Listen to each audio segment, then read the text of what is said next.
Hello, or good evening, or good afternoon, and welcome. This is a stream that Luciano, Roberto, and myself do. We're trying to learn Rust. We all have different backgrounds. We're all software engineers. We've done different languages before. Maybe I should let you introduce yourselves, Luciano. Yeah, so hello everyone. I am Luciano. I am been software engineer for long time, probably more than 12 years at this point, mostly on the web, so full stack developer, JavaScript, PHP, Python, and very active also on architecture, especially cloud architecture and AWS. And hello, I'm Roberto, Principal Software Engineer in Fun. Next time we have to record the introduction and just play it after the countdown. Because I'm lazy and I automate everything. Nice. That's and a I'm good intro Eugen. as well, right? Yeah, we should record it like this, I think. So I should introduce myself as well. I'm Eugene, or Eugen, or Eugen, or Eugenio, or depending on which side of the planet you're from, you can pronounce it different ways. Same as Luciano, I'm a full stack engineer. Used to do PHP way back when. I generally don't admit to this. Lots of JavaScript, some other languages as well. Either way, the goal of these streams is for us at least to learn some Rust, and we're learning Rust by doing the advent of code from last year. Only we're doing them in Rust, obviously, to learn the language. So I guess, these streams are recorded. You can see them on the YouTube channel. If you check out the above section, you can see the last stream. We've only done one so far. This one will also be recorded and we'll share it later. So there's that. So I suppose we should switch to sharing the screen and we'll go through what we did last time and what we're going to do today. I'm just going to add that we also have a repository that you should be able to see here. And it's also linked as well in the About section. So you can also see all our previous solutions. And most importantly, if you see that they are crap, maybe I'm sure there is a lot of stuff that can be done better, more performant, in a more idiomatic way in Rust. We will be more than happy to receive, I don't know, PR issues, whatever is going to teach us how to do Rust in a better way. So please do that. Yep. Thank you, Luciano, and sorry for forgetting. So let's go through the README first, I suppose. So this was day 11 of the advent of code. It's called seating system. I'll spare you the details of reading the actual description, and I'll do a brief explanation of what the problem at hand is. Essentially, we get an input like this, where L represents an empty seat, and a dot represents a floor space. The goal is to occupy the seats based on a few rules. The rules are defined here, I think. No, the rules are defined a bit lower. At any rate, there's three possible states for a seat to have, which is L, hash, or dot. The goal, like I said before, the goal of this exercise is to occupy the seats based on a set of rules that we found below. I don't know exactly where they were. If a seat is empty, oh yeah, this was the actual rules. For part 1, those are the rules. Yeah, part 2 will have different rules. I would like to maybe show what we did for part 1, because I presume we're gonna reuse quite a lot of it. Or maybe we should go through it. Yeah, let's go through it now, probably best, just in case people don't know or they're curious, or, you know. It's a good idea even for us, because I definitely forgot half of what we did. So, first thing we did was we defined an enum for the cells, which are those things over here. One of these is a cell, which can be either an empty seat, an occupied seat, or a floor. You can see how we map them here from character to a particular value of the enum. We also have a toString method for them because we wanted to be able to debug and print the way we parse the input and the way we process the input. Then the other thing we did was a struct for the board itself, which is basically the grid of cells, of seats, or floor space that we had before. We have a fromString method, obviously, to parse the input that we get. We have another method here for checking the neighbors. This was where we applied the rules. There's next, which is a function to basically return you the next permutation of seats based on the rules from before. Oh yeah, and a way to count how many occupied seats we have. Sorry. Other than that, there's a toString for the board so we can print it and debug it, of course. And this is basically the part one, which was just taking the input, parsing it as a board.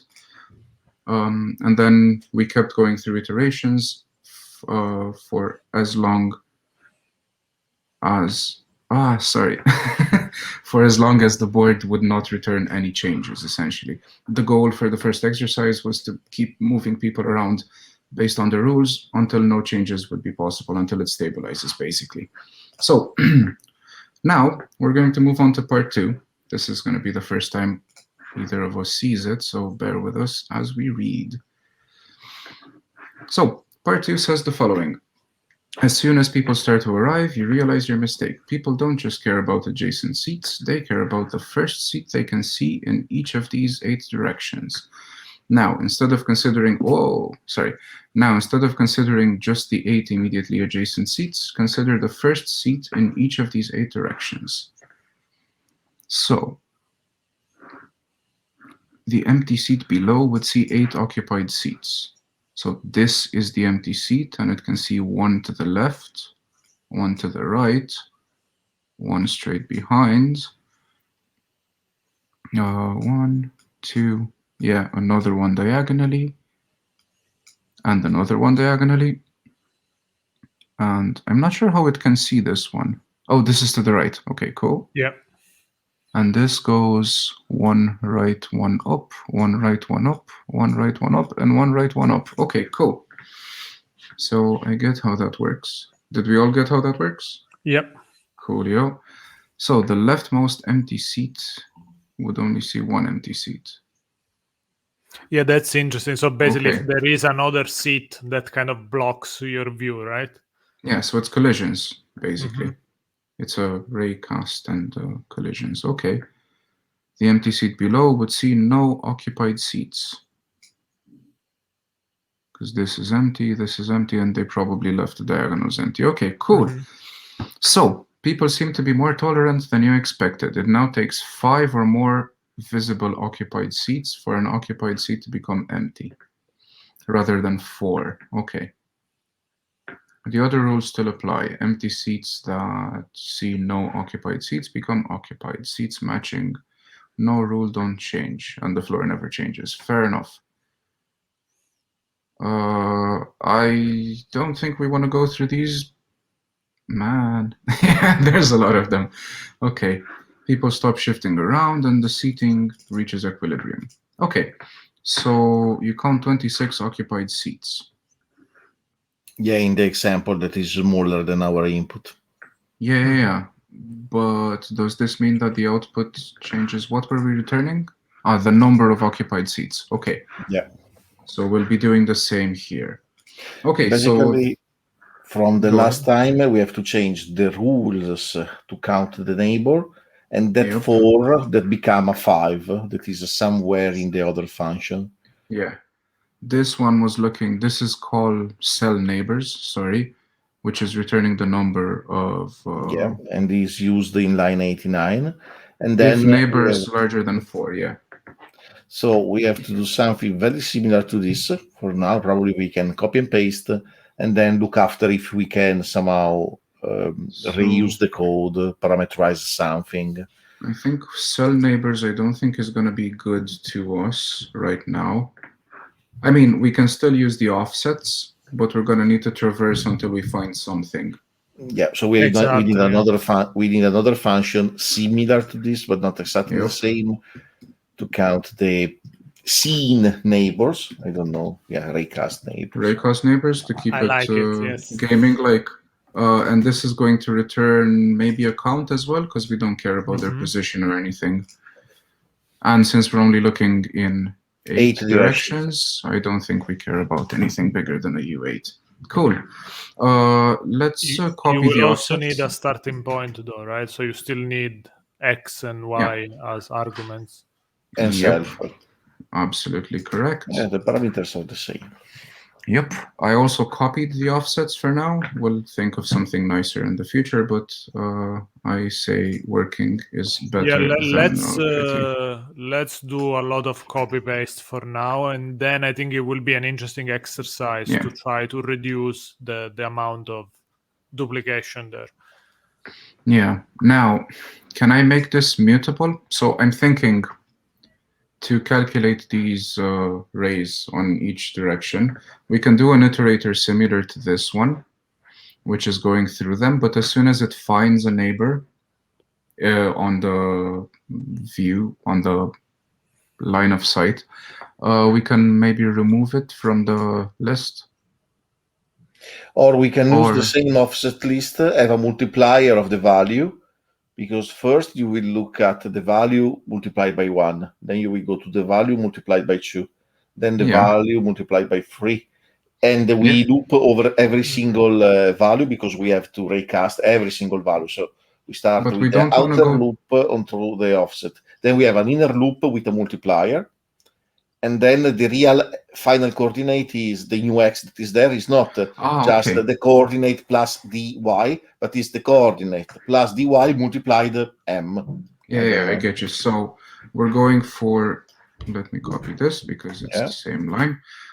So for each of these, you're saying we do another loop. We do another loop inside, or a while probably is better. Maybe while, yeah. M starts at 1, is mutable, and starts at 1. Neighbor found. But neighbor found is outside because it's no. This is the total of neighbors. So neighbors. Is there. But this is gonna be like because this is directional now, right? This is the multiplier of the current vector. We have a vector that is that offset is our vector. Then we need another loop inside the loop that we have that is just a multiplier of the vector. Mm-hmm. So you're saying we go out in circles, basically. We start with a vector. We go first, for example, vertically, and we go. Then we go diagonally, and we go. Then we go horizontally, and we go. And we do to every. Yeah. So basically, we continue in one direction until we find an obstacle, or we go outside the grid. Or outside you have to check for boundaries. Yes. Okay. So we can take essentially x plus d. Create a loop on a multiplier. Create a multiplier. Yeah. Create a multiplier. Let mute m equal to 1. Yep. Let me put a let there as well. Sorry. Multiplier. Is that correct? I'm not sure. Also, neighbor found is also mutable because otherwise we are always. Yep. Neighbors found. Okay. And we also need another. No, this will need in the while. Oh no, we'll need it outside the found, basically. Right? We can break on found. I don't know. We can do an infinite loop and break when we find the boundaries or something. Okay. In Rust, we could go literally loop, right? Yes. Like this. You can loop, and then of course we need to break. Okay. Okay. Cool. If you want to copy the lines that are in the function below, lines. The ones to check the cell. 84 and 85. Yeah, 84. Oh, no, 84 and 85. Oh yeah, because this is the calculation. Yeah, inside the loop. But then now you multiply dy by multiplier. Yeah. And the dx by the multiplier. So exactly. Then we have to check the boundaries for 0 again. That is line 87 to 89 in the other. Now is 88 to 90. Yep. But we also need to. Does it throw an out of range error if we go past? Last time, if you remember, being a usize that is unsigned, if we have 0 and we try to subtract 1, is throwing a panic, is going with an exception. I was thinking about, but we have some here. I was thinking about when we go out of. We guard the other size with the sum. We guard the negative one with an if, because we can't guard them with a sum. We tried, but we failed. because usize is unsigned integer in reality, so you can't go 0 minus 1. It's going to give an error. Rust is not happy about it. So we have to guard for the zeros. But for the other boundaries, we can guard them with some. Fair enough. So then we can reuse this this logic, which is trying to get the new y and then the new x. And if it's an occupied seat, we bump up the neighbors found count, and then we break. We Just break. Eugen, we have one suggestion here. Oh, okay. Let me That take it's a look. basically saying us that we can use a range for the for loop. I'm not sure I get this suggestion though, because in our case, if I understand correctly, we don't really know what's the maximum. We just need to keep walking until We either don't we go outside the board, or we don't know. We don't know before starting where we have to stop. We have to stop to the boundaries or to the first scene element. So well, I get, so we could use this. We could still use a range because we can start from 0 and then to the length. Yeah. Oh, yeah. We can use the length of either the rows, or as in how many rows we have, or the length of the current row that we're on. okay, and then we break Right. earlier. We just break earlier. So Exactly. it's just an additional boundary check this way, right? Pretty much, yeah. But no, because if we are in the middle, the boundary will still be hit because we go with the maximum that is the row. If we are in the middle of the square, we say, okay, we can go right at maximum the width of the row. But when we hit the border, the song will trigger. But yes, it's something that we can do. Let's try to do that later, probably. Yeah, it's an improvement. It's a good improvement, though. So thank you for the comment. We'll work it in, but let's get it working first. Okay, so we have an exit condition for finding an occupied seat. If we find if we just find a seat, we have to break without incrementing anything, right, Luciano? Was that the logic? No, we need to increment the neighbors. It depends on the type of seat. If it's empty, yes. If it's occupied, we break and increment one. Yeah. And if it's empty, we just break. If it's empty, we just break, yeah. And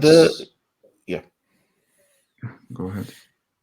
And if we hit the border and the sum are not triggering, how can we detect it and break? Because if we hit a border, we have to break. Yeah. We have to continue. We have to get out of the loop, right? Because this is loop. Yeah, exactly. So this will currently exit the loop if we reach 0, or if we try to pass 0, which is the start of the grid. So we go up to the top or up past the left, but we need to find the right and the bottom as well. Yeah, that is when sum is not triggering. Yeah, so we can maybe add it here. You're not entering one loop or the other. Luciano, I lost you. Luciano, you're muted? Yes, he's muted. Still muted. Sorry, my microphone got disconnected for some reason. I was saying we need... Yeah, the way we wrote it is probably fine, because in line 68 and 69, we are not going to go inside these two if statements if we are outside the board, right? On the right side or the bottom side. Yeah, because it's a sum, and it will return an optional. Exactly. Correct. So it's like having a continue at the end of that if line 73, which is going to happen anyway. Line 66 must not be a break in this case. Line 66 needs to be a break, yes. You're correct. But also... Both of these. Do we need to break after line 73? Only if the sum is not triggered. So can we do an else? Yeah. Okay, and this else is going to trigger only if sum is not matched. So if it's not able to extract stuff from the... Okay. But this is only for the y, for the column. Yeah, do we need to break also in the other if? But the other if can have an empty seat. Yeah, this can be anything. I mean, yeah, it could be floor or empty seat as well. If it's a floor, we don't break, we have to go on. because Right, we that's see correct, through the yeah. floor. If it is an occupied seat, we have to increment and break. If it is an empty seat, we have to break without incrementing. So floor or empty seat, basically. Now, okay, now we have or a floor or an empty seat. We can, or we are outside of the grid. This is just a continue.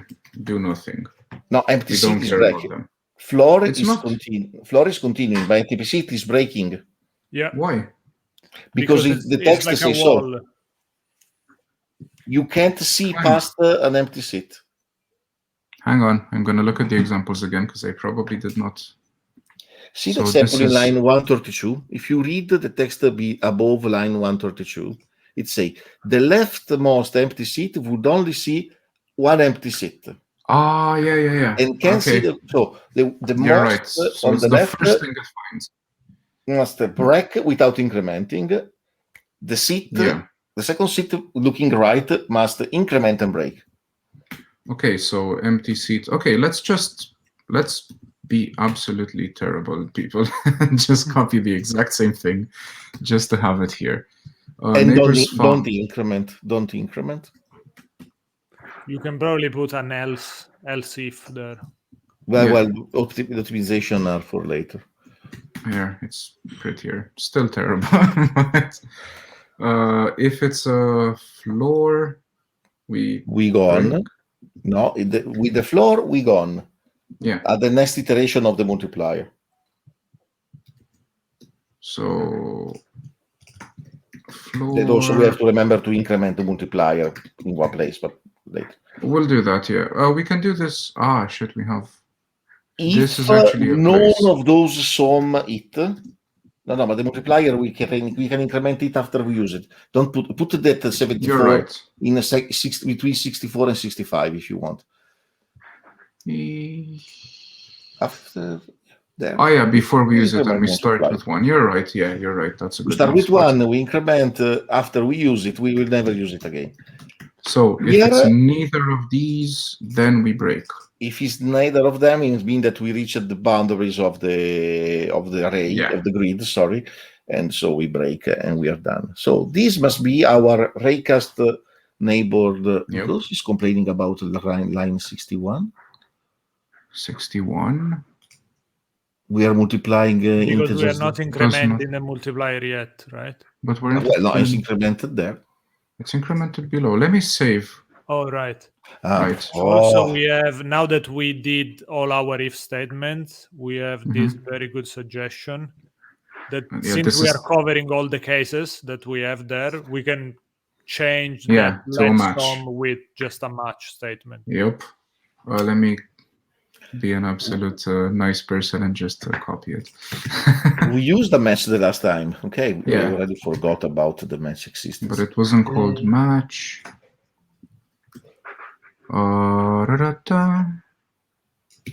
Can I match like this, or do I need to use sum, right?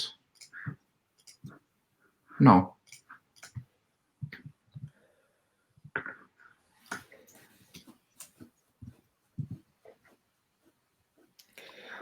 So the floor is just a continue.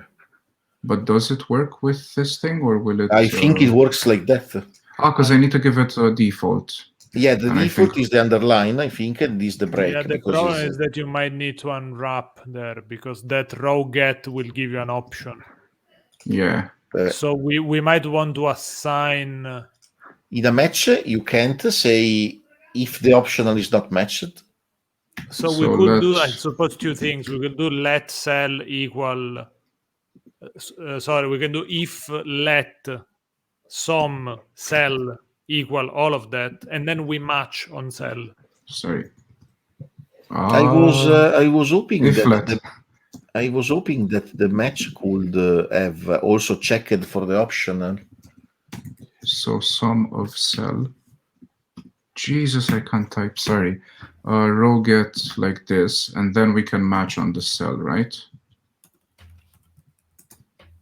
Okay, there is a suggestion here. I think it's this one. Wait, I am do match row get, and then some cell floor. Okay, let me see what you're doing. Okay, so it's more, okay, so I get it. You can do a match on this, basically. Yeah, That's and the have, suggestion. And then these are going to be some sums. Yeah, and the not match is known, or okay, I'm Right, and we confusing need it. to handle also the non-case. Perfect. Yeah, Yeah, that's a and the very good non-case point. is it was what I was trying to say. Obviously, I was not knowing the syntax. Awesome. It's great. We are learning stuff. Thank This is you, good. amPerl and pepoviola. This is great suggestion. Yep, thanks a million, guys. This is great. Okay, and then Known, yeah. Which is going to be a break as well. Do we need a default as well? I think we are covering No. all the cases. I'm curious to see if Rust is going to figure it out. So let me delete all that terrible if-elsing. What does it want? Replace with match. Replace what with match?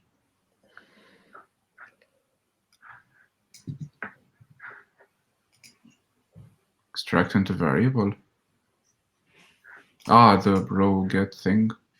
That's fine, probably. I'm curious what it wants, so sorry. You can open the extended error from the bottom left corner. I think you forgot. No, it's fine. Do we like this or do we like this more? I think we like this a bit more personally. I prefer like the this if. one. Yeah, I prefer the if. No, I prefer like this. Like this. Okay, cool. Yeah. So let's leave it like this. We'll make it pretty later. Cool. So this is completely untested, but we're hopeful it'll work. We also need another next, right? Basically. Let's copy and paste the next and create a common version with just parameters later. Yeah. Because if we have to pass the functions to the function, I don't remember how to write the type annotation for callables. Was Rust underscored? Yeah, it was snake case. Cool. Why is it complaining about Is this? it in the right indentation? I'm lost with the indentation. Yeah. It is the right indentation. So this is going to be the other raycast neighbors. And this is going to be 5 occupied seats. Then part 2 down there. Sorry. Next raycast. I don't know why it's complaining about this. I think I broke something somewhere. Self parameter is only allowed in associated functions. In associated functions are those in trait. I think we maybe added or missed. Yeah, we missed. Where are you adding that function? Done. I didn't. Okay. What? No. What are you not happy about? Expected tuple. Are you returning or not? Here, yes. No, from... yeah, we are returning nothing from there. Okay. Now it's still unhappy about something somewhere. Sorry for scrolling. Yeah, try to scroll a little bit slower because I'm getting drunk. Sorry, Roberto. Now is happy? Yeah. Okay. Right. No, it's not happy about this. Mismatch. Because we have to also to return a boolean from that function. But look at the other one. But what was the other one doing? Did I not copy the whole thing? Oh no, I did not. No, you didn't copy the last row. Sorry, I am sometimes not very smart. This is one of those times. Whoop. Okay. No, this is not the one. Oh yeah, that was the one. Now this is not used because we still have to write the code. No, but we'll use it now. It's basically the same as part 1. Yeah, except that we only have to call a different function. Exactly. So yeah, and there is another difference though. I think we also need to change the boundary check from 4 to 5. I did already. He already did it. You did this, okay. Sorry, Yeah. I need to repeat. Sorry, I didn't mention it. I should have. And Perhaps. remove line 255. 255. Oh yeah, I'll just comment it out for now. Yeah, because I want to remember. Otherwise, it's always green. Oh, we have the test. It doesn't matter. It's fine. Yeah, the number is in the test. It's here. All right, so let's run it and see how badly it fails and why. By the way, I hope the screen is readable for everybody watching this. Done. Okay.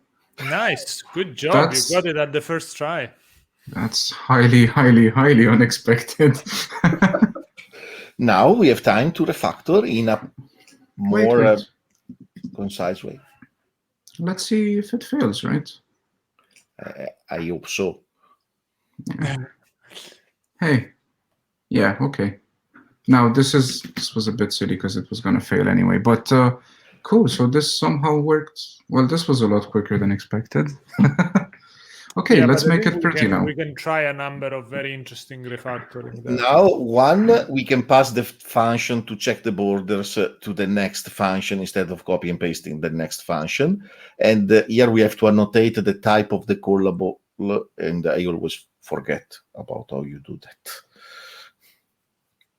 And the second one, we can pass 4 or 5. That is our, I don't know, grow rate. I don't know how to call it. Yeah, next is the acceptable neighbors. Yeah. So you're saying let's customize this next, right? Yeah, that next we take that 4 or 5. That is the neighbors limit. I don't know. Our neighbors, yeah. I call as you want. I'm not a strong opinion. Neighbors limit is nice. For me, could be n. You know that I don't like very long variables. Do I give it a U8 because that's all we? Yeah, that's all we use. We can specify up to 8 because more than 8 neighbors make no sense. This isn't really going in a library for someone to use for random. Another thing that we can do is rather than having it as a function argument, we could have it in the struct itself because we are initializing different objects for the 2 different tests, right? You mean in the board object? Yeah, in the board object itself. Okay.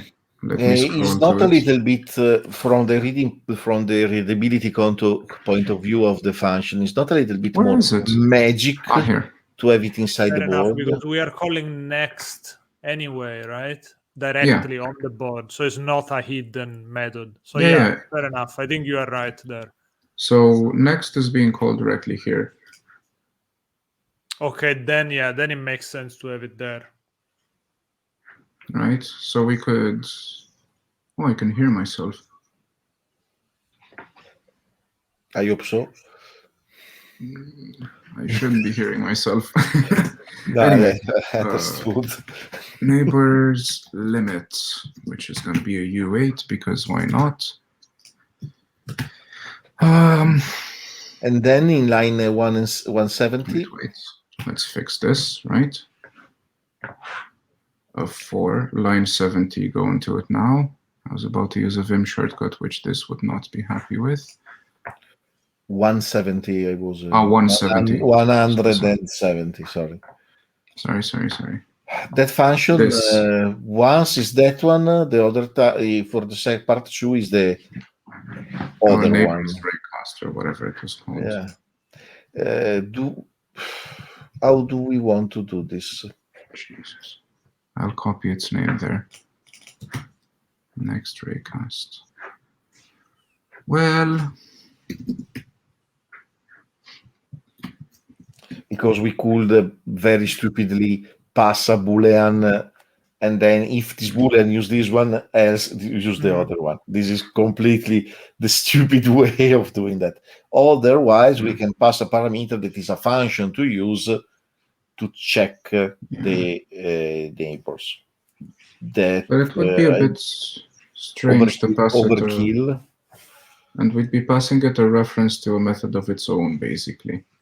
Yeah, it's a method of the same object we are in, so it's not a static. It's not a static method from outside. Now, these are technically standalone functions. But Does it use anything? Oh, yeah. They still use the board because Yeah. they need the board to know what's on the board. Okay, let's start by doing it with a flag. Use raycast. I suppose if we were doing like very strict object-oriented programming, this would be like a good use case for the strategy pattern. So we could implement different strategies for next and then use them that way, but I don't know. How did you default, or you didn't default? How do you default a parameter in Rust? You Yeah. You cannot do No that, idea. as far as I'm aware. No? Sorry, I've been doing No. Python lately, so maybe I don't remember. Okay.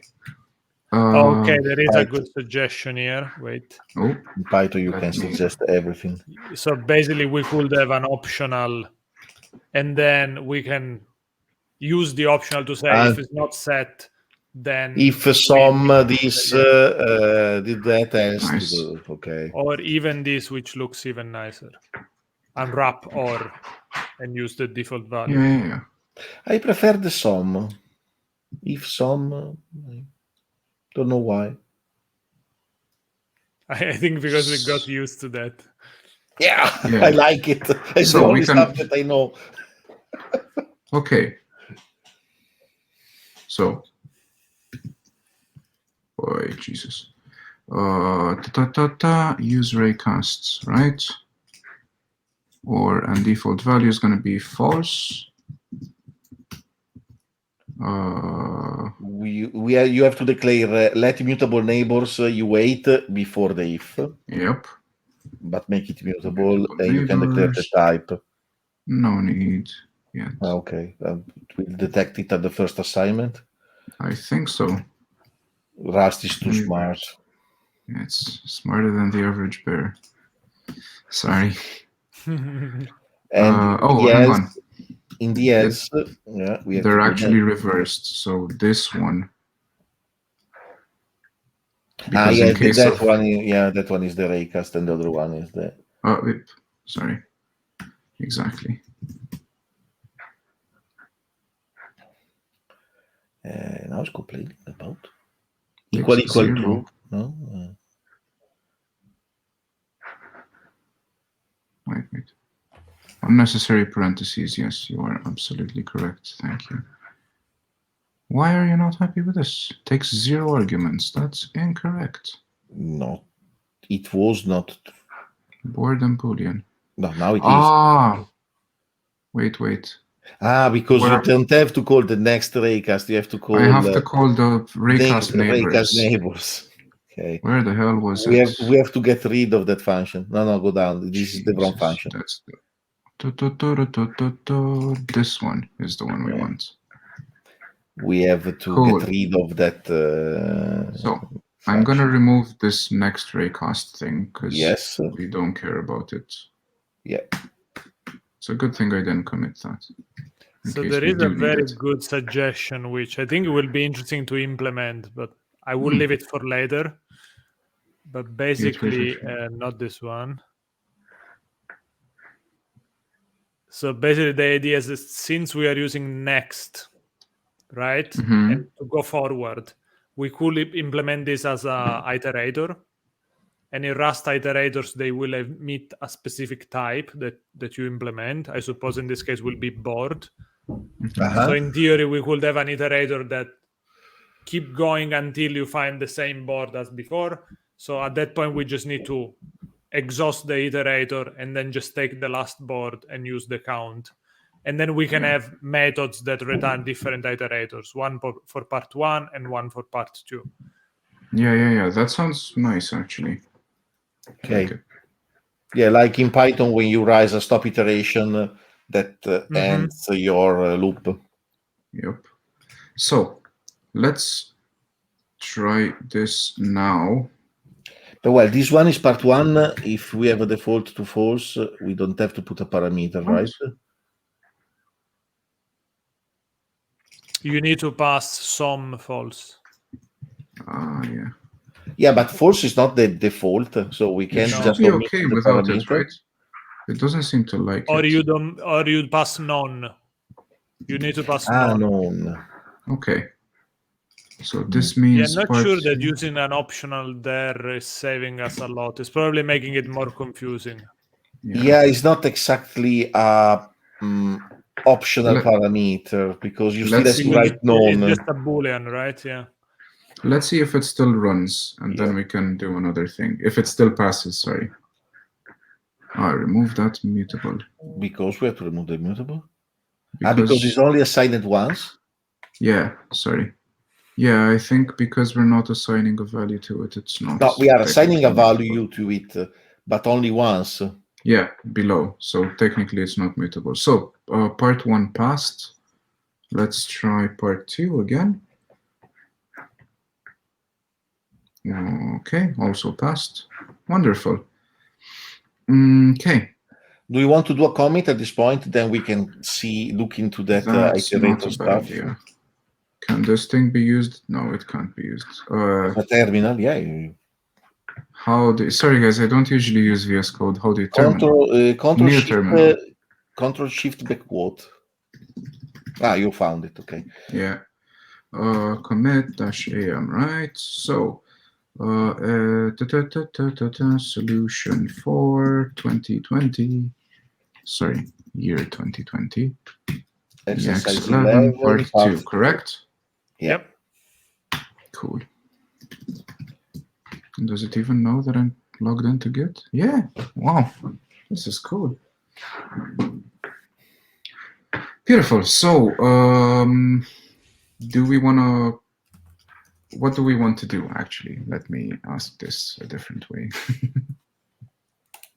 So one change that we can do was the suggested range from before to avoid to remember to increment multiplier. So when where we wrote that loop keyword in the raycast neighbors, Going to we can just do for multiplier in one ... the maximum value that the row can have. Instead of the loop in line 62, we can do that. We don't have to initialize multiplier outside, and we don't have to remember to increment multiplier inside. Yeah. So that it will be multiply. So for multiplier in one. Was it one ... then we have to find the length of which will be what the difference between your current point and no, we go with the maximum. We just go to the maximum because we have the border guard in place. We just have to go to the maximum that we can have. That is the max between the 8 and the width. They are squared. That's another thing. We don't know if it's square, right? It's more rows. So the input itself, if you look at it, it's longer than it's wide. So it's more. How many columns do we have there? It's 91 rows. Go to the last column. 92 lines. Column. Click in the last column. Column 97. Oh, it's wider than it's tall. It's wider than it's 8. It seems higher because the characters are not square, are vertical rectangles. Yep. Okay. At this point, I don't know if I want to do this because our approach was I don't think it's giving us a lot of value doing this. It's simpler in this way, I would say. Okay, let's go with this. And now we can try the iterator stuff, but I have no idea how to implement how to create an iterator. Let me see if I have any diff. If you want, I can write a Python generator, but it's only stuff that I can do. Thank you. I'll write you one in JavaScript in exchange there. I think it's interesting. There is a conversation in the chat. It's multiple messages. I'm gonna try to show it. Sorry, guys, I'm not. I should read the chat more. This is my first time doing this. And thank you, Luciano, for doing that. Basically, this is the main suggestion, right? So we have two options, I suppose. I'm going to try to summarize. One option is that the board itself is an iterator. And then the way we create the board is going to know as an iterator whether it needs to use the neighbors logic or the raycast logic. So you just call next, or you just do collect or whatever to exhaust the iterator, but you only initialize it once with all the parameters, and that's it. Another option, oh, by the way, and this is because we will see that in a second, but to implement an iterator, we need to implement a trait that forces us to have this next method that doesn't have any arguments. So we need to encode the arguments in another So we way. are putting the Itself, arguments in the board structure. Exactly. Another option that I was thinking about is we could have the board as a board itself, and that's it. Then from the board, we can get an iterator, and we could have two different ways to get iterator. One that works with neighbors and one that works with raycast. So we can have a board, and then we do dot iter neighbors dot next, or we can do dot iter raycast dot next. So that, I think the second approach, it means that we need to implement two different iterators. So I don't know which one. I don't know how much logic they will share. Probably a lot. Yeah, so I don't know. I think the best thing we can do is maybe have a look at the documentation for how do we create an iterator in Rust. Like, what is the trait? But I think the first one probably is better at this point because if you have to implement the next iterator, you preload everything with initial state, number of neighbors, and function to use. That is the Boolean. And which the function that you call next forever. There is a dot last in an iterator. So if you have a Rust iterator, you can tell dot last and have just the last element. Actually, there is. I think there is. Let me pull up some documentation. Yeah, I'm looking. But we need to implement it, though, right? Consumes the iterator, running the last element. There is a last, you're right. And we have that for free, or we have to implement it? So there is a good, you get it for free. There is a good example here. Let me see if I can share my screen. Yeah. Do you want me to stop, or does StreamYard? No, you can keep it, I think. There we go. Yep. Thank you, amPerl. That's the one I was looking at. And now I should be able to use my screen. Oh, no, that's not the one I was You're looking seeing at. my screen, right? Yes. Yes, we are.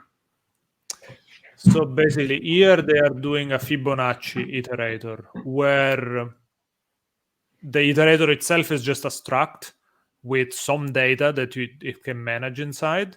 And then there is a specific trait that we need to implement. So we need to implement this trait iterator that comes. Is it included in the standard prelude? Yeah, we don't need to use any specific import. So it's already and the output is an optional. So when you are retarding known, you are stopping the iterator. Exactly. So the first thing is that we need to implement, so we need to specify this associated type called item. And this is basically every time you call next, if you get an item, what type is that item? Of course, here is doing a Fibonacci, so it's going to be unsigned integer. In our case, it would be a board. In our case, it could be a board, exactly. A new board, I mean. Should it not be the same tuple thing, or then do we implement that logic in the next on whether it should return? We don't need the Boolean to stop the loop anymore if we do this. So we can just return a board, and then if the Boolean is false, so if there is no change in the board, we just return a known instead of a board, and the iterator is going to stop. The only issue that I see with that is that we will. If we don't have a board, we don't have any way to count the number of occupied seats in that final board. Well, the last is not giving us back a board that then we can count. No, because it's giving us back just none. Yeah. But the dot last is not giving you the last element of the iterator. Known is just a way to tell. Known is just a way to tell Rust to stop So if you look at, where do I, oh, I can't paste in the I think comments. we have a Rust iterator. At least I If we didn't. can find the docs for that, we yeah. should be able to see the last method. I sent you a link in the, well, I can't post in the comments, but I can post in our chat. So there is a last here if you look for it. I'm finding it. My laptop is very slow. Well, this one says consumes the iterator, sorry, returning the last element. So this method will evaluate the iterator until it returns none. While doing so, it keeps track of the current element. After none is returned, last will then return the last element it saw. Yeah, because otherwise, last in any operator will always return none, and it's quite useless. Yeah. No, you are totally right, Roberto and Eugen. And this example confirms that. So we have 1, 2, and 3, and if you call last, you get sum 3, basically. Mm-hmm. So we can definitely use this approach where we return a board, and then we use last. We'll get the last one, and then we call count occupied seats in the last board. Yeah. Now, do we want to operate this on the code that we already have, or do we want to store this? Should I start modifying this is the question, or should I start like a new you stroke? committed, right? I did commit, we committed. So we have a snapshot of the current code in that commit. We go on with this changing the code. If somebody wants to see the previous solution, they just have to check out this commit. Fair enough. The only reason I asked is because I know we stored a few of the older things as like commented code and whatever, just so we don't forget. Yeah, probably we must add in the README, in the main root folder of this repository, a list of hash of the commits to jump if you want to see a specific implementation. But the README policy up here is the one doing that. I call Luciano the README policy because when I put in README, I just copy and paste. And I always have 1 or 2 commits after mine of Luciano putting stuff together, fixing commas, spaces, and those that kind of stuff. So it's very funny. Yeah, I have an OCD with READMEs, so sorry about that. And I am on the other side where I just throw stuff randomly in README without never fixing anything. Okay, so what do? I suggest we just mess up the code. If it works, it works. If it doesn't work, we'll check out at some other point. Or get reset. Okay, so I'm gonna put your screen up again. Okie. So let me go back to the documentation, which I didn't close. Thank you.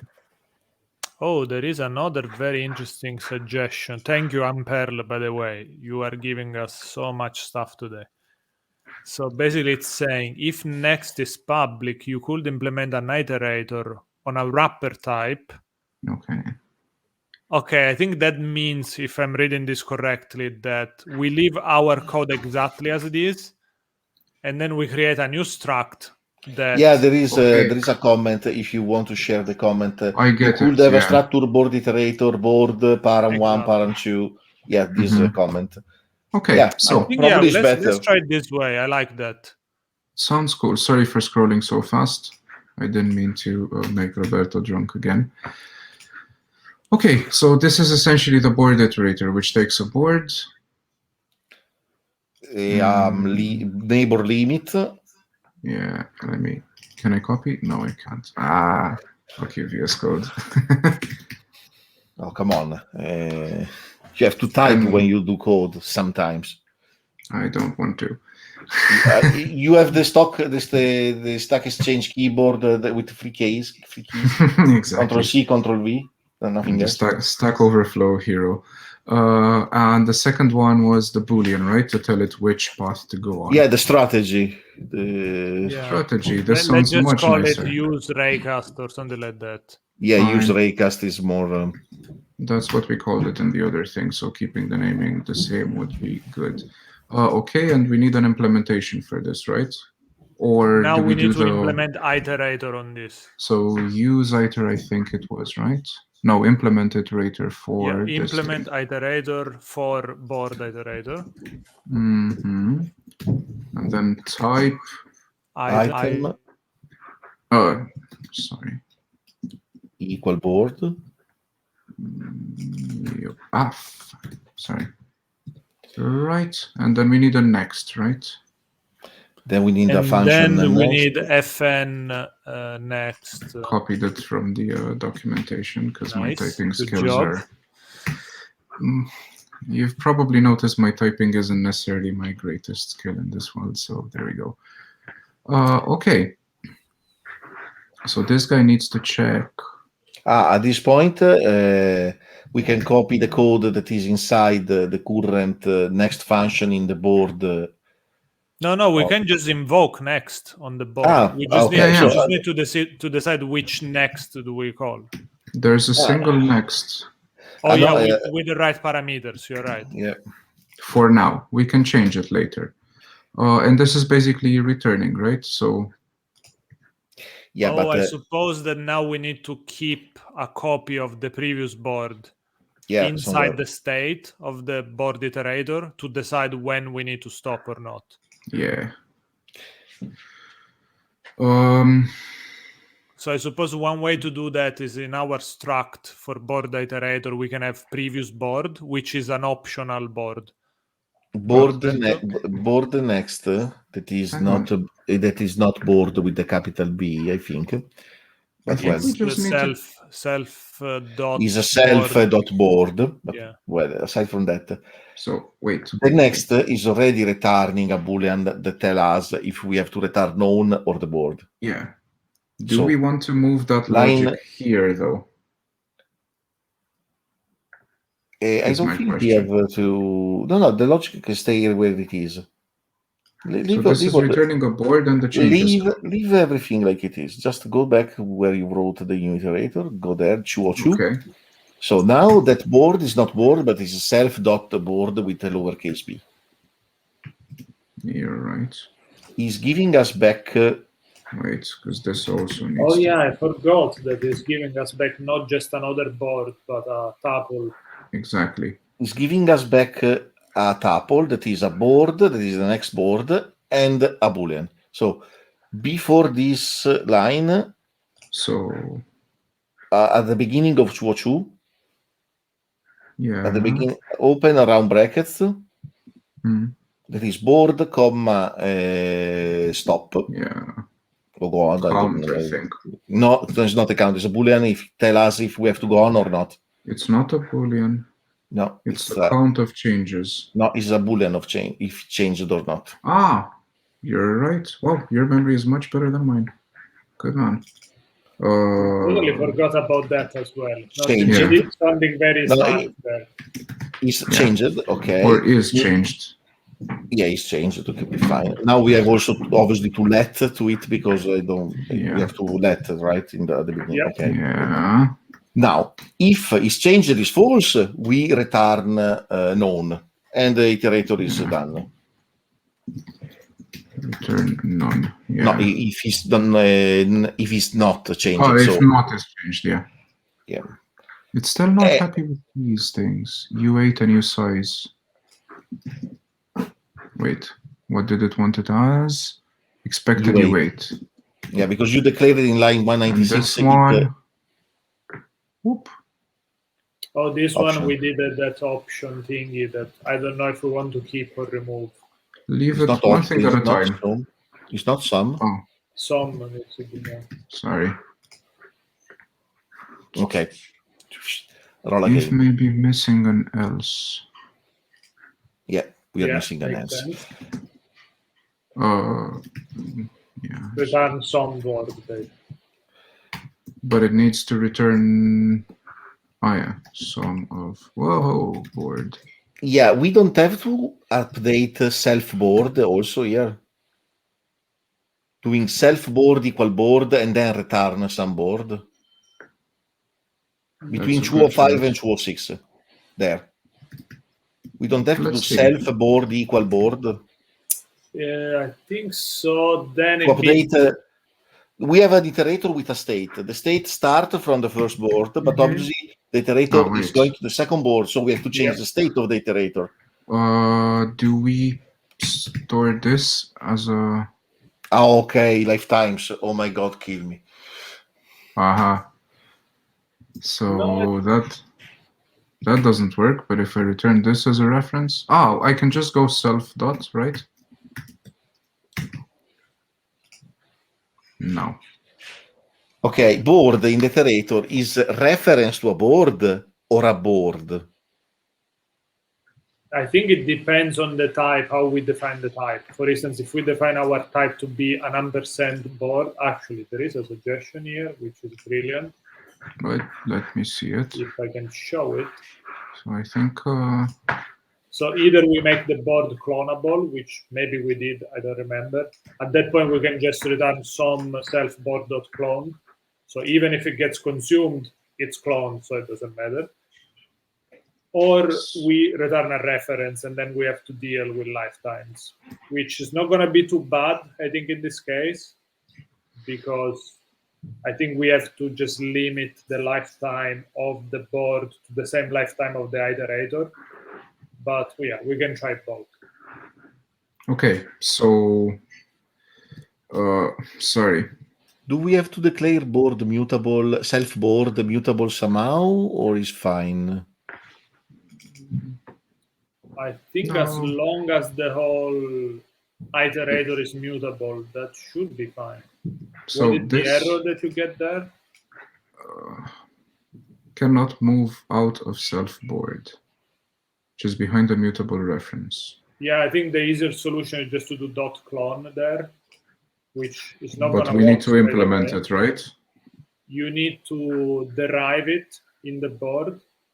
Let's see where the definition is. So we also have to derive the Comma cell clone, exactly. and do the same for the cell, because obviously probably also the cell must be clonable. Yes. All Yeah. the nested types needs to be cloned. okay. This Let me go happened space the here last as well. time for the debug trait, or the debug. It's not a trait. So- How do you call that? That's The a you trait. did- It's like It's a a trait, yeah. derived implementation of a trait. Ah, okay. And come for free, so you don't have to. Now it's quite happy with this. Okay, then let's see if this works. Then we can try to do it with lifetimes if we have additional. Okay, so for part one, We create the first board, that is that one. yeah. After we create the board iterator. Oh, this is going to be mutable, I presume. No, Yes. it's not. Yeah, no, Yeah. it needs to be mutable because it's going to be mutating itself, basically. Okay, and we'll pass it board. We'll pass it For and unknown. some of. Oh, yeah, we're none. We need to do something about that because I'm not super. Okay, and. Okay, now we do While- iterator. Yeah. Sorry. We forgot something interesting. So What? either we do a constructor, even though in Rust it's not really a constructor, or you need to use curly braces and initialize the struct directly Like. without parentheses. Just Yeah, curly sorry. braces. So board is going to be board like this. Exactly. And in that case, I think you might be able to omit it because it's the I same think you name. need a colon and not a semicolon on line Is 216. oh, sorry. Okay. Told you I'm not very good at typing. And use raycast is none. Blame the keyboard, Eugen. Always blame the keyboard. The keyboard is moving keys Expected around. bool. Okay, Yeah, false. of course. Some false. Some false, yes. More suggestions. Jesus. Sorry, this thing is annoying me because it doesn't work. False with lowercase f. False with Lowercase f, yeah, not If the Python. field has the same name as the value, okay. Ah, whoops, sorry. And line 216, this comment apply to what? Yeah, there. sorry. That's a nice feature. Some false. Expected bool, but found an enum. Because up there is a boolean. So put false. Oh, yeah. Fair enough. Okay. Okay. So now iterator dot last. No, don't cycle on it. Don't cycle it. Iterator dot last. Dot count. Dot last. Dot count. We did all of this to have a fancy. Yeah, you're right. I think dot last is still giving you some Oh, Yeah. Giving you an okay. option, so we need to unwrap. Yeah, could be an empty iterator, and if it is an empty iterator, it's giving me nothing. Yeah.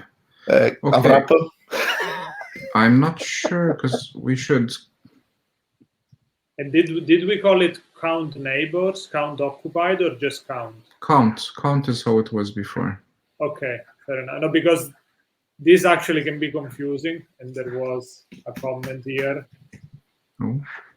Because of course in regular iterators, on the board, not the count, iterator, which will give you the number of iterations.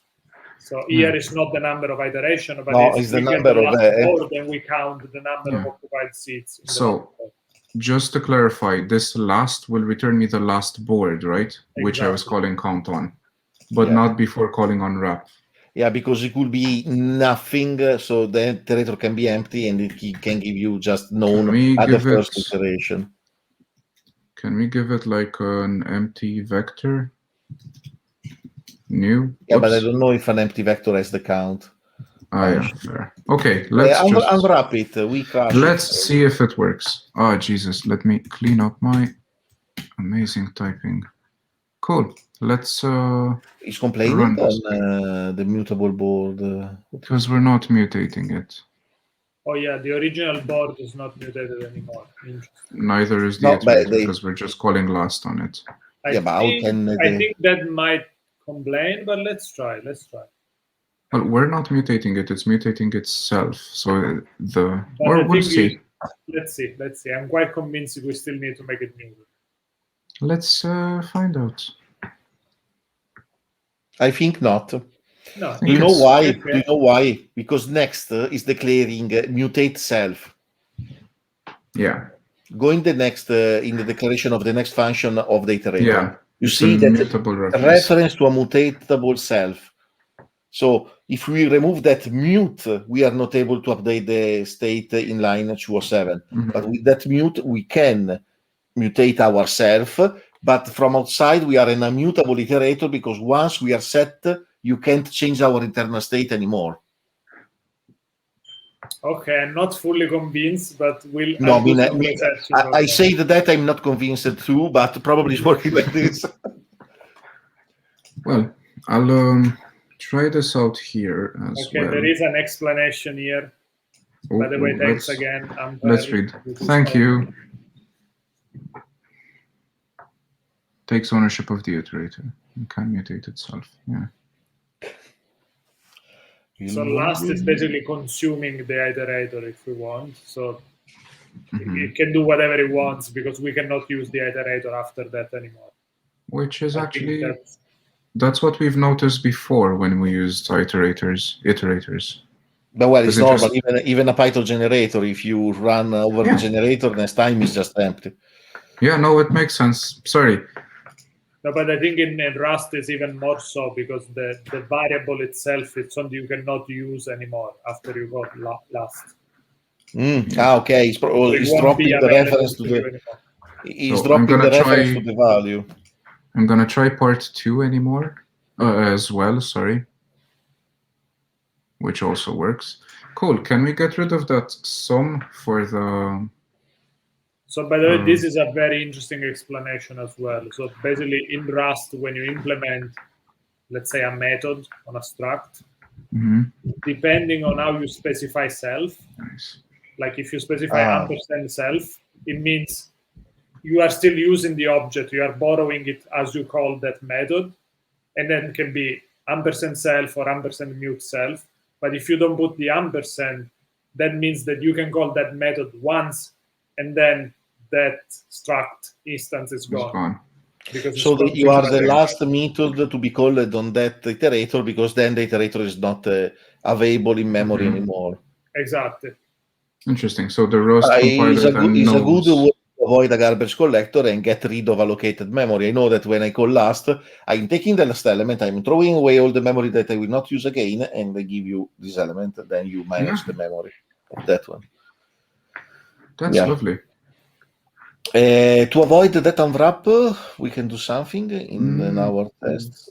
We know that there will always be a board, because we start with a board. I think the last will always be an optional. Because Yeah, there's yeah. a chance.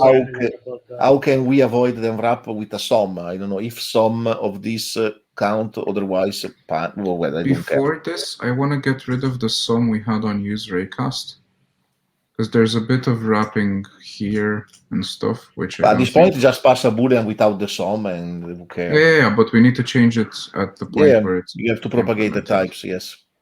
So board has, and we can just take a bool here because it's always going to be true or false. Then you have to change the if probably in that function also, but well, Rust is going to tell you where you have to touch.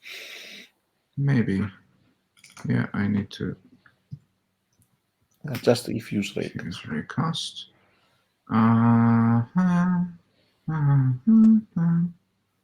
Yeah, that's it. Don't use copyrighted music, please. I did not. Besides, I can't sing too well. All right, so that's fixed now. So if sum for this. Oh, well, it was just. I don't care. Unwrap is fine. I don't mind this, to be honest. I quite like it. Is that I don't know what to return in the else statement? Yeah, probably it's 0. more work to remove the unwrap. Yeah. Yeah. Did we, by the way, remove the unused methods that we had? Which one? The other next?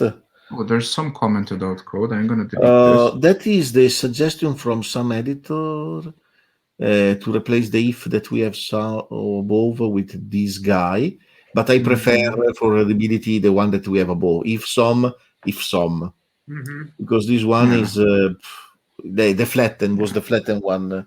But this was already committed in another commit. That's why I'm thinking. We did it last time. So I would remove it just to keep. Actually, it doesn't matter. We'll do a cleanup commit later. Let's see if the stuff we touched now did we break in some way. Jesus, this is horrible. One thing we can do for sure is to make this offset list like a static. So move it at the very top of the file and make it a constant, essentially. Can't we keep it inside the board class? Yeah, we could. But then for every single board, you are raised and shading that. Yeah. Oh, yes. So it can be like a class. In Python, you have class variables. But it's not going to be let, right? I'm not sure how you define constant. So you define it with static. Static. Then generally it's uppercase, the offset. Okay. And then you need to specify the type because everything outside a function needs to have like strongly typed. It's not going to infer anything. So colon vector. No, this is going to be a tuple, so you need to just put the parentheses. It's a vector of tuples. Oh yeah, it's a vector of tuples. Then we can say, I don't know, U32 or whatever, because I think this is a vector of tuple of you. It's not a you vector, because it's a slice. So you need to use the square brackets rather than, and then inside the square brackets the parentheses, and say let's try iter32. No, it's E8 because we have negatives. Oh yeah, you're right. Yeah. Comma E8 because we have 2. Still not happy with now this. he's complaining because cannot be known at compilation time. Oh yeah, you need to specify the size of it. So you after the the size of the vector, put a semicolon inside the square brackets. Yeah. And I think you can give it an underscore. Let's try with an underscore. Otherwise, we need to specify 8. Let's see if it likes that. Left-hand side, right assignment. Well, we know it's got 8 elements. Yeah.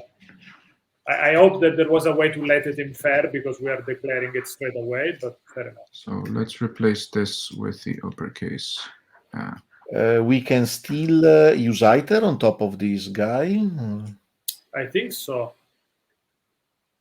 Let's see. Is this the one to replace? Replace. Oh, well, this is replace. Replace. Okay. Is it happy? Oh yeah, I32. Now you have. Then let's declare it as iter32. Doesn't really matter. Otherwise, we'll Right. need to start to do as, No. I32, and so on. So right? they are already as. Okay, so hang on.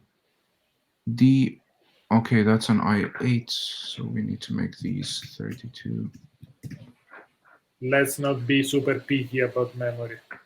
Ah, you wasted 3 bytes for every row. 6 bytes for every row, 6 by 8. Okay. 48 Let's- bytes wasted. What are you doing here? Are we writing JavaScript? No, you can't waste memory Right. like that. Let's see if it works.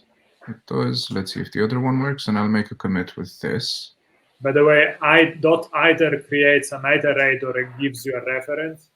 So, no problem. Okay, so we can use Mhm. it over and over and over. How do you open a command? No. And then there is into iter, which takes ownership. So if we were using that, we could iterate only once. Only once, then we destroy the object. Oh, at this point, I understand iter and into iter. I was just trying which one of the two was making Rust happy before this. Me too, by the way. So yeah, thank you for that explanation. Cool. Thank you. I'm gonna commit this. Let's do a diff, see what we actually did. Okay. Oh, okay, cool. So there are another couple of things that we could improve, but commit one this by one. first. Okay. Improvements, refactoring. Offsets into static. Board iterator.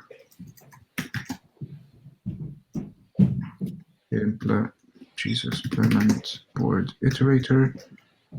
I'm not going to say to iterate the board.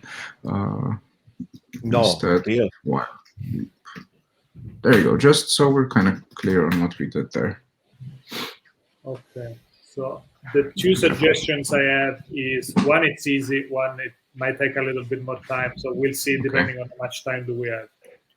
The easy one is to create like constructors for our iterators.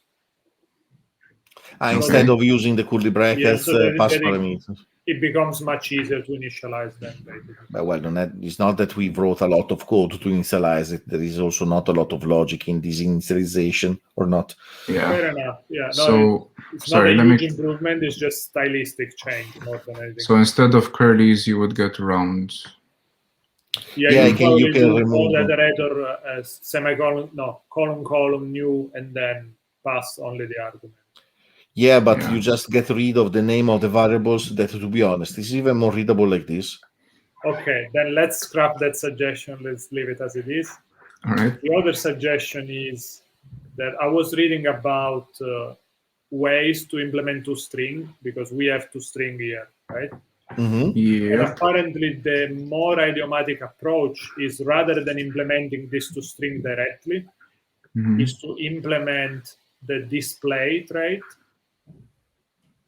Okay. Which is going to automatically give you also an implementation of toString. So we get the same stuff, it's just the more idiomatic implementation. Okay, and display, what do we have to implement in the display trait? I presume it's a new derive. No, it's something we need to import and implement, and I think it's easier to just search for an example. But by the way, I think the only advantage in doing that is that display is essentially the official way to say that a specific item can be converted to a string. So when you do a println, for instance, and you have a format string and you put just the curly braces, then you can just pass the object straight away. You don't need to say object dot to string. Yeah, fair enough. Okay. When you implement display, So I don't know if it's worth doing that. It's a little bit of change, but we could do it. I've got about 10 more minutes to hang out, so do you think 10 minutes is enough for me to fail at this, or? In the end, the function is not very different. I mean, implement a display for cell. You implement the function that takes self, probably nothing else, and return what? A string again? I presume it's a little bit more involved than that, because you get like a formatter and you need to use the formatter, but then practically it's the same stuff. But essentially we need to have this thing somewhere, right? Somewhere we need it, Yeah. Well, So I don't know if it's probably easier if you just open the documentation here, or do you want me to open? I'm sharing my code editor only, so Then I I'm need to gonna stop. open it up. Give me Okay. a sec. I'm super slow because my laptop is very slow when I'm streaming. It's a very old laptop, so apologies. So open a Patreon to buy Luciano a new laptop. Thank you, Roberto. Yeah. You can be the first one to sponsor that. Yeah. Ding dong. It's on moment. So amPerl says implement display for cell and just let roast analyzer. Do you know what? I'm gonna give this a try. Oh yeah, that's a cool thing, but we need to still implement it for cell, right? Anyway, give me a second to show this thing. So basically, here the example that they provide is the following, where it's a very simple struct. It's just a point in a p-dimensional space, so x and y coordinates. Then we need to import this namespace and then implement this trait. Now, the only tricky difference is that rather than just returning a string, you have this formatter thing here, which is basically something you can use when you use this macro write. And then you pass the format string here, and that's it. So yeah, it's a little bit different way of writing it. I think it's more generic because it can probably write into different places, not just create a string. Yeah. So yeah, this is basically what we need to do for our type. And then derive the implementation for the other one.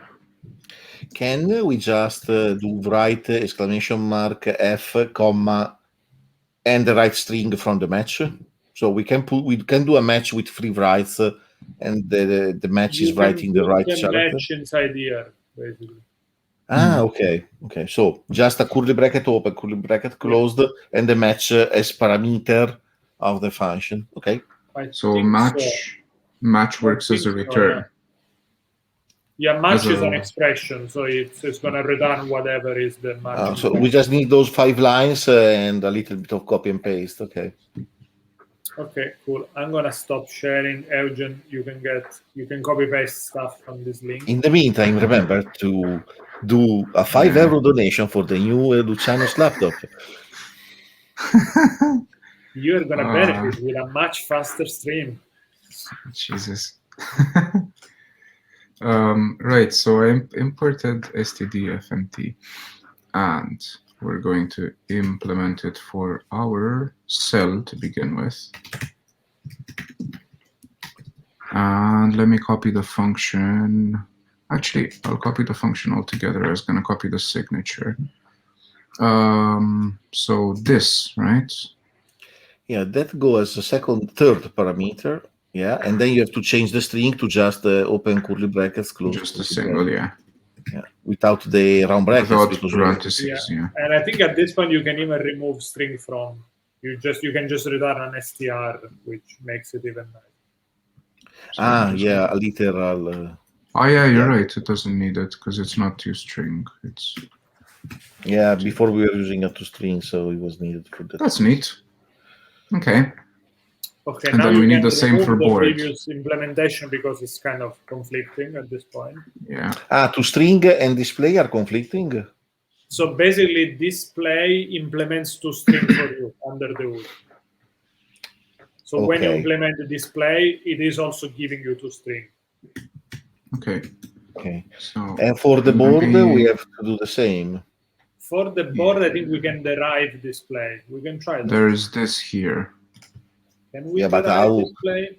How does it know where to break the line? Fair enough. Here. So probably it's not going to work as we expect. No, I also don't even because know if you can derive display. Let me search for that. I can just type it in. FMT : I don't know if you have to say FMT : Maybe. No, I don't think it's it's not the correct thing, but we can still do it. It's pretty much again. It's the same stuff. Yeah, but this is for board now.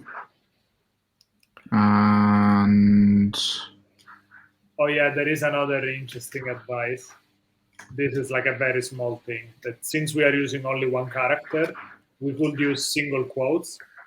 So effectively, What? yeah, we are storing them as a char rather than as a full str. All right. Yep. Oh, whoops.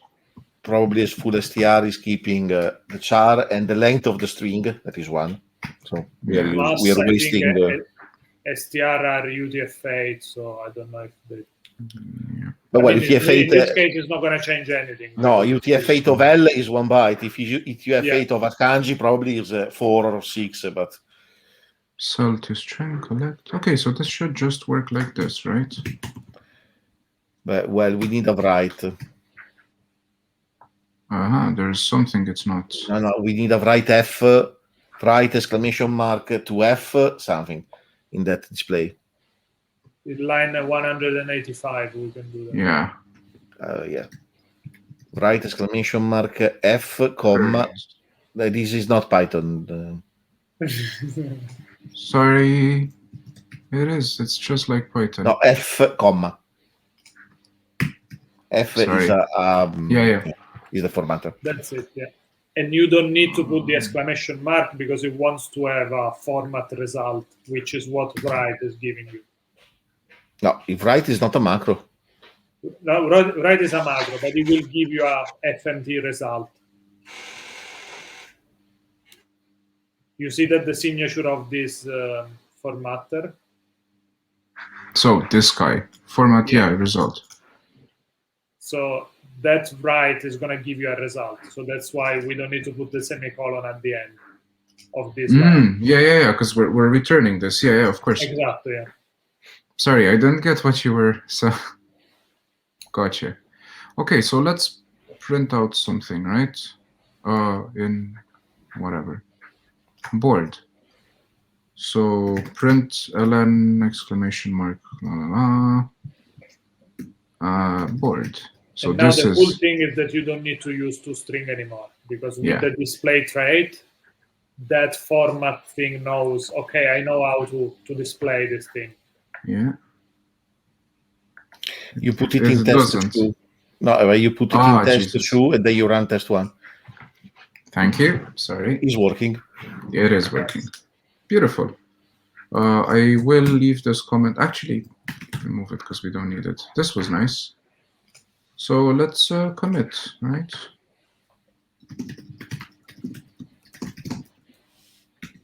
Yeah, also, we were using that toString to compare if one board was the same as the other.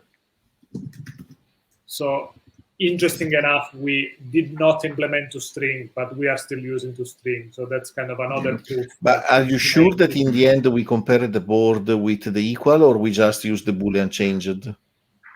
So, but in every single iteration, we use the Boolean. You're right. No, we did implement it with that Boolean. We're just keeping track of changes we made. Yeah, using the string was our first idea, but we said, no, it's too time consuming to always convert to a string and compare them. So let's use a Boolean. So in reality, we didn't even have to do all this display thing. If we have but well, it's nice to have it. Nice to have. It is. We just use it for debug, yeah. Exactly. Also, thank you all for the suggestions. Super, super helpful. Yeah, and you all clearly know Rust better than I do, so good job on that. Knowing Rust better than me is very easy. Fair. Fair enough. Sorry, Luciano, we interrupted you. No, I was saying, what do we do? Do we call it a day for now? Or? Yeah, I have to go, guys. I also have some stuff. We can do a raid.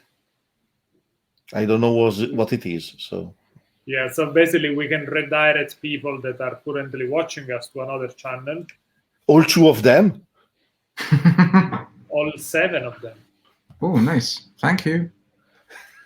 So there is currently, I don't know if anyone is streaming Rust right now. Okay, I'm going to pick one for you. Next time we're going to figure out a better way to do this. Yeah, we have to start to look at other channels that are streaming stuff because I don't know. Exactly. So let's just close this off. Thank you everyone for following and all amazing suggestions. We are gonna try to keep streaming every Monday at 5 p.m. GMT. So there is a schedule on the channel. Make sure to follow it. And then we are gonna post the recording on YouTube, also linked in the channel, so you can watch this one today and the previous ones. So yeah, that's it. Thanks again. Eugen, Thank you. Roberto, you want to add anything? No, Just thank you. Yep. Thank you for watching, and again, thank you for the suggestions. Very, And remember very the €5 for the new channel's laptop. Jesus. Yeah, I'll send you my PayPal account to have. Yeah. Cool. Cheers, guys, and see you. Bye. Bye. Bye. Oh, wow.